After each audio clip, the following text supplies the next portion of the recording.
സാബത്തിനു ശേഷം ആഴ്ചയുടെ 1-ാം ദിവസം രാവിലെ മഗ്ദലേന മറിയവും മറ്റേ മറിയവും ശവകുടീരം സന്ദർശിക്കാൻ വന്നു.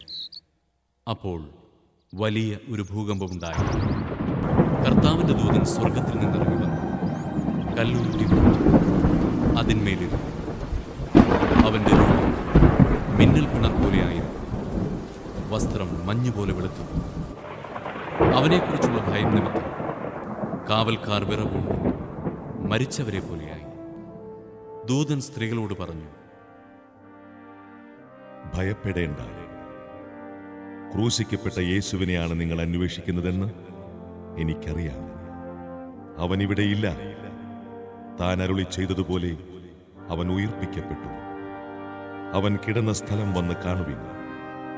വേഗം പോയി അവന്റെ ശിഷ്യന്മാരോട് അവൻ മരിച്ചവരുടെ ഇടയിൽ നിന്ന് ഉയിർപ്പിക്കപ്പെട്ടെന്നും നിങ്ങൾക്ക് മുമ്പേ ഗലീലിയിലേക്ക് പോകുന്നെന്നും അവിടെ വെച്ച് നിങ്ങൾ അവനെ കാണുമെന്നും പറയുവിൻ. ഇതാ, ഇക്കാര്യം ഞാൻ നിങ്ങളോട് പറഞ്ഞിരിക്കുന്നു. അവർ കല്ലറ വിട്ട് ഭയത്തോടും വലിയ സന്തോഷത്തോടും കൂടെ ശിഷ്യന്മാരെ വിവരമറിയിക്കാൻ ഓടി.